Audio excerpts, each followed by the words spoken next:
Pam Bondi's confrontation with Representative Jasmine Crockett centered heavily on the idea that Crockett lacked the seriousness, discipline, and professional grounding expected of someone holding national office. Rather than attacking specific policies, Bondi's rhetorical strategy was to undermine Crockett's credibility at its roots. The tone she adopted was not just adversarial, but surgical, carefully designed to strip away any perception that Crockett was operating from a place of genuine legal or legislative understanding. Bondi's argument drew from her own legal background, leveraging it not just as a resume item but as a kind of moral authority. She painted Crockett's commentary and behavior as erratic, impulsive, and dangerous, not because they necessarily broke formal rules, but because they violated the norms and traditions of legislative decorum. In this way, Bondi reframed the issue. This wasn't merely about politics or policy disagreements, it was about the foundational legitimacy of Crockett's role in Congress. She suggested that by engaging in what she framed as reckless or inflammatory rhetoric, Crockett had disqualified herself from being seen as a credible representative of the people. Bondi seized on specific language Crockett had used in prior statements, treating them as evidence of an unrestrained political style more suited to social media provocateurs than to elected lawmakers. She made the case that Crockett's tone was not only unprofessional, but purposefully incendiary, aimed at generating outrage rather than fostering informed debate. This wasn't simply about being passionate. It was, according to Bondi, about a deliberate choice to use chaos as a political tool. In her eyes, this approach didn't signify bold leadership. It signaled a lack of discipline, a lack of forethought, and ultimately, a lack of qualification. What added to the intensity of Bondi's remarks was how she blended legal and rhetorical analysis. She didn't just say that Crockett's words were inappropriate, she treated them as potential liabilities, open invitations for misinterpretation, legal jeopardy, and public unrest. In this framing, Crockett wasn't merely wrong, she was dangerous. Bondi's goal was to make the audience question whether someone so willing to escalate tension could be trusted to wield the power and responsibilities of federal office. This was about raising doubt, not about a single comment or one moment of poor judgment, but about a broader pattern of conduct. Another tactic Bondi used was contrast, both implied and explicit. She positioned herself as calm, methodical, and experienced. In contrast, she described Crockett's performance as erratic, self-serving, and undisciplined. The message was clear. Leadership is earned not just through election but through behavior, and in Bondi's view, Crockett hadn't earned it. By framing the congressional stage as a serious place for sober governance, Bondi implicitly cast Crockett's style as disruptive theater, entertaining perhaps, but unfit for the weighty responsibilities of legislative decision-making. There was also a cultural undertone in Bondi's critique, a call for a return to professionalism, a recentering of traditional expectations around conduct in public office. While she never explicitly invoked political ideologies, the structure of her argument appealed to those who feel that the standards of behavior in politics have fallen. Crockett, in Bondi's narrative, became a symbol of that fall, a personification of spectacle over substance, of confrontation over collaboration. Bondi's style in delivering these criticisms wasn't casual. It was tightly controlled, even performative. She was speaking not only to her colleagues in the room but to a larger audience watching from the outside. Her goal was to isolate Crockett, not just ideologically, but temperamentally. By calling into question her qualifications, her seriousness, and her readiness, Bondi sought to redefine the playing field. If Crockett could be painted as an outlier in terms of decorum and intent, then her arguments, no matter how valid, could be dismissed as ungrounded reactionary noise. At the heart of Bondi's takedown was a deep skepticism about what she portrayed as Crockett's entire political persona. Not just her tone, but her motives, her methods, and even her understanding of the responsibilities she holds. The narrative she constructed was one of immaturity disguised as passion, and recklessness misbranded as boldness. It wasn't just that Crockett had said something controversial. It was, in Bondi's view, that she consistently operated outside the boundaries of what a serious legislator should represent. Bondi used this opportunity not merely to refute an argument, but to challenge the legitimacy of the person making it. She moved the debate away from issues and into the realm of identity, credibility, and trustworthiness. In doing so, she made a broader statement about what kind of behavior, what kind of tone, and what kind of persona belongs in American legislative life. Pam Bondi's remarks in the Congressional Exchange strategically revolved around the implications of language, how rhetoric, when used recklessly by public officials, can ripple outward with unintended and potentially dangerous consequences. Her argument wasn't focused solely on the words themselves, but on their potential to influence real-world behavior. By highlighting the possible interpretations of certain phrases, Bondi framed the speech of her opponent as more than mere political grandstanding. She argued it could be interpreted as a direct incitement to hostile action, framing this as not just irresponsible, but legally and morally fraught.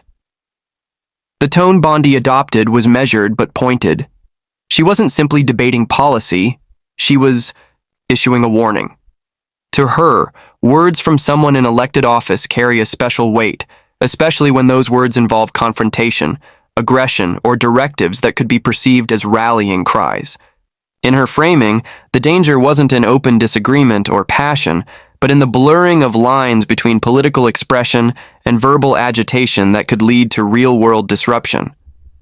By suggesting that such language could be interpreted as a veiled threat, Bondi drew attention to the serious implications that come with holding public office.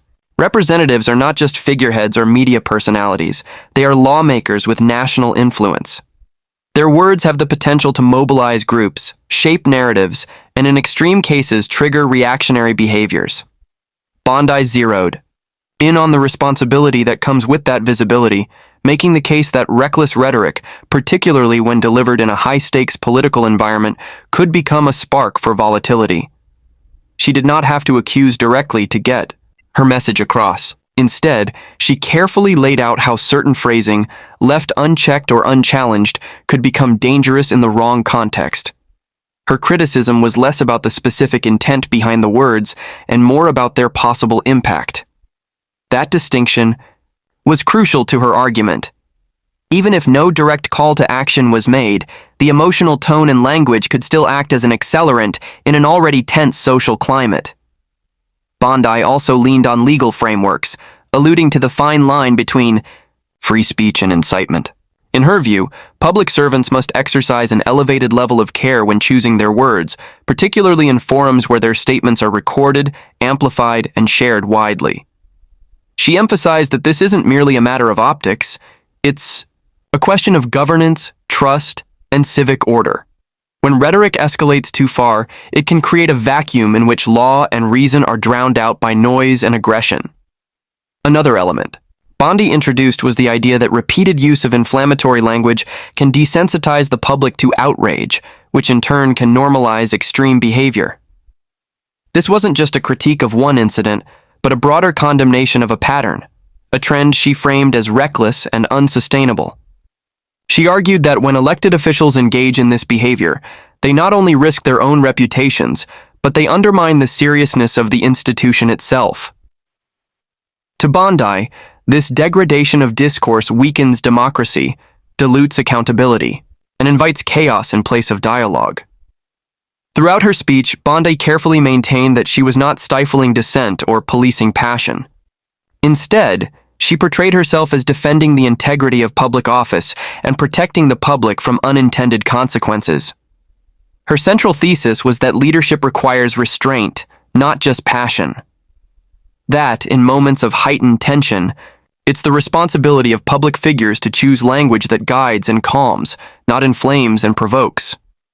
Bondi further advanced the argument by invoking historical parallels, though without naming names. She reminded the audience that, throughout American history, moments of violence have often been preceded by inflammatory speech. Whether intentional or not, provocative language has the power to unleash forces that are difficult to control once set in motion. Her goal was to connect the current moment to that longer arc, suggesting that the failure to moderate speech in the halls of power could have cascading effects far beyond them. She also subtly framed the language in question as undermining public trust. If elected officials use hostile or suggestive rhetoric, it casts doubt on their commitment to lawful governance and peaceful processes. In her view, that kind of messaging undercuts faith in the system itself, suggesting to constituents that disruption is not just possible, but acceptable. This, she argued, represents a breakdown in the social contract between government and governed, a breach not easily repaired. Bondi's insistence on accountability was more than a personal critique. It was a structural one. Her message was that public figures cannot separate what they say from what may come of it. The position they hold does not give them immunity. It gives them added responsibility. In this light, her remarks became a broader defense of the role of Congress as a place of measured, reasoned debate rather than a stage for provocations disguised as moral clarity. She called not for silence but for intentionality, a plea to bring seriousness back to the way political discourse is conducted, particularly by those entrusted with power. Pam Bondi's strategy during the exchange went beyond rhetorical critique. It was a forceful assertion of institutional authority and legal power. She used her background in law and her former position in the Department of Justice not merely as a credential, but as a platform to reassert the strength and scope of state power in response to what she characterized as dangerous rhetoric and behavior. Her argument was clear. Those who incite or glorify disorder should be prepared to face legal consequences, and the government has both the tools and the resolve to respond accordingly. Bondi grounded her case in the framework of federal law, especially around concepts of national security, public safety, and the rule of law. She drew a clear line between protest as a protected right and criminal activity masked as activism. Her comments reflected a belief that political rhetoric, when it crosses into calls for interference with critical infrastructure or property, enters a realm where federal agencies can and should intervene. By invoking legal definitions like domestic threats and criminal interference, she sought to elevate the discussion from one of moral disagreement to one of enforceable legal boundaries.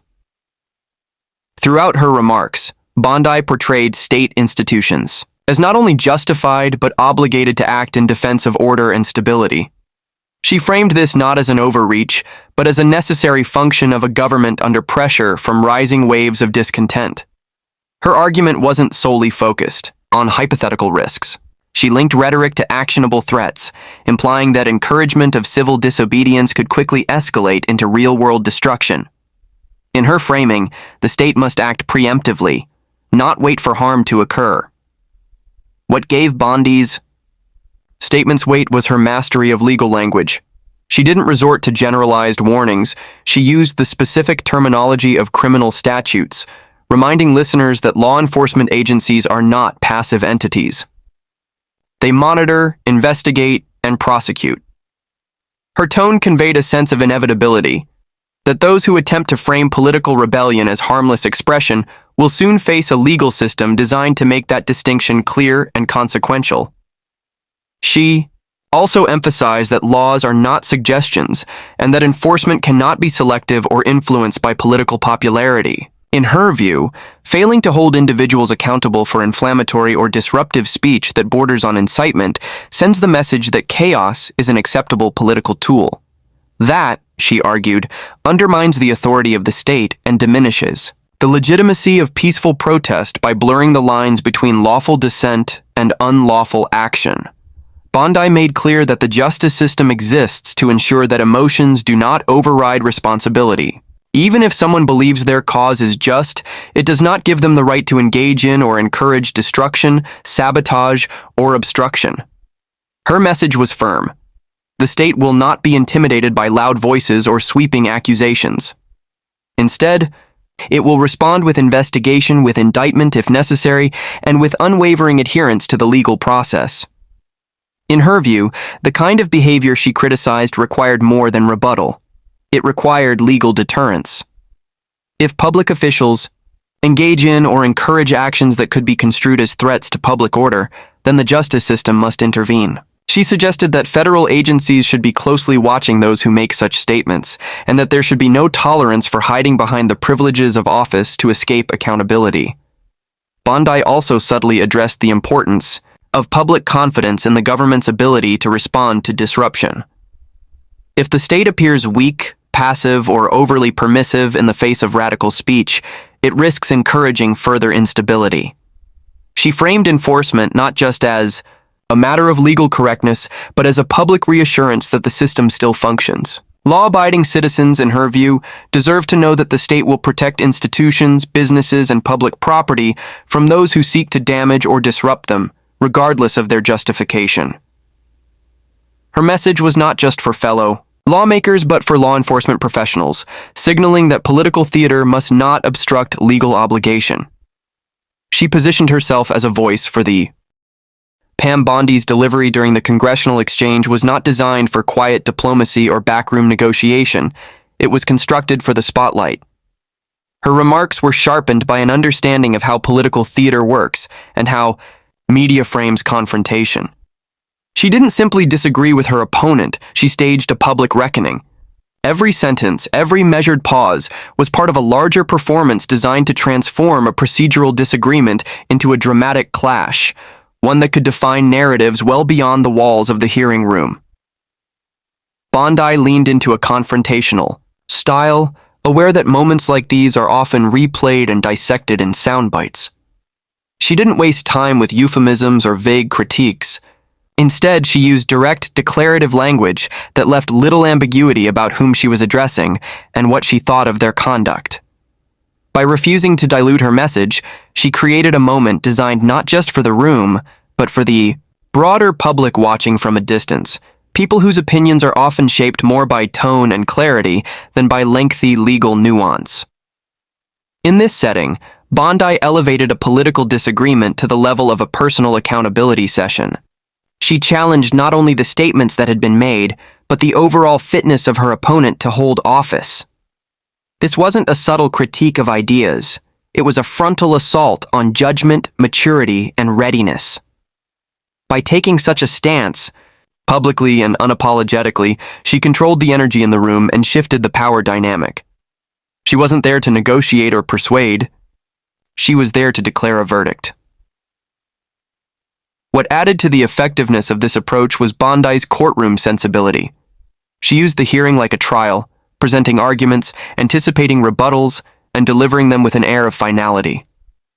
Every accusation she made was backed by a carefully composed tone of credibility and experience, reinforcing her image as someone who understands the law and knows how to apply pressure within the bounds of professional decorum.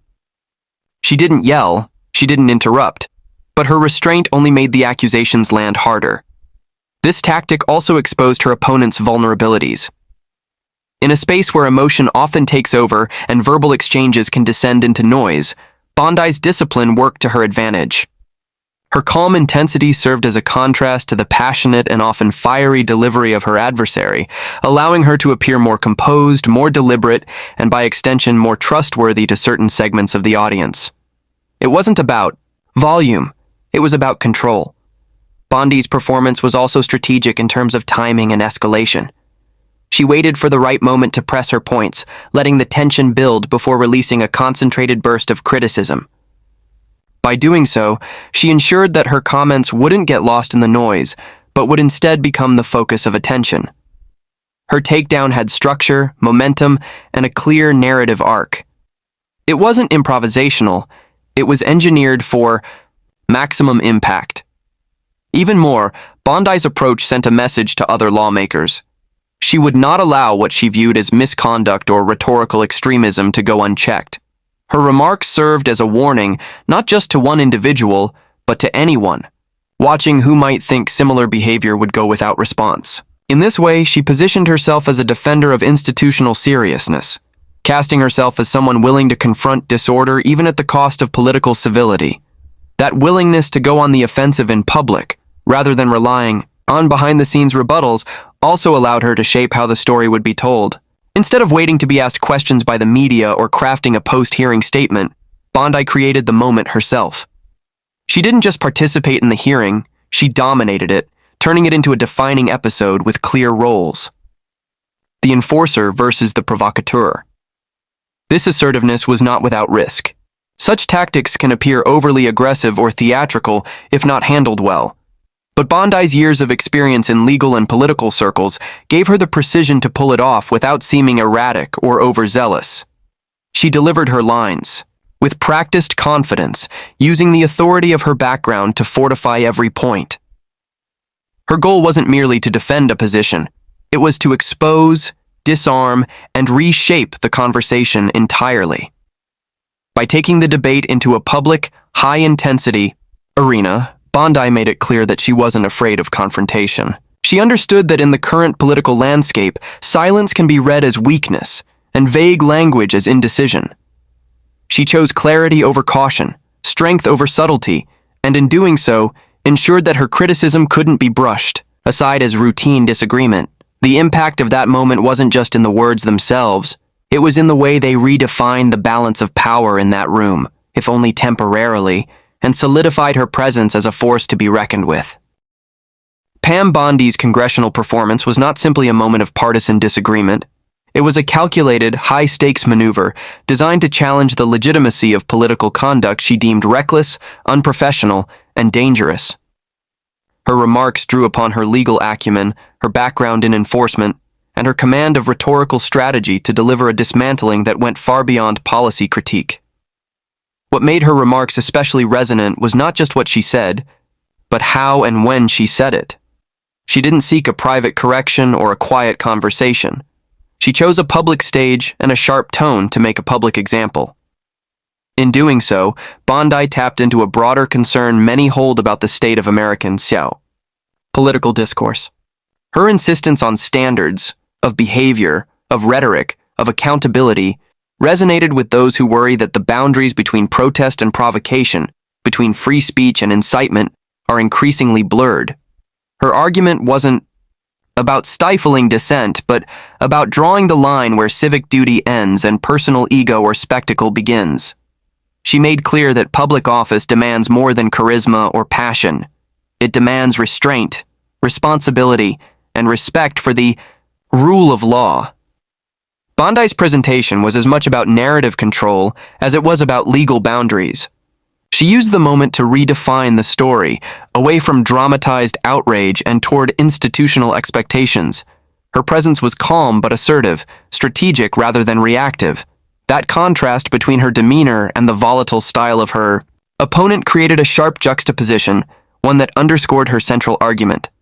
Seriousness belongs in public service, not showmanship. While some might view her tone as harsh, others will see it as necessary, a response to a growing trend of emotional outbursts and unchecked rhetoric in political spaces. Bondi's goal was not just to call out a moment of misjudgment, but to present a case for returning to a more disciplined form of governance. Her comments, layered with legal reasoning and institutional memory, reminded the chamber that while passion is valued, it cannot replace precision, maturity, or ethical grounding. Ultimately, Bondi's takedown served as both a cautionary tale and a reassertion of the standards that should govern those who serve the public.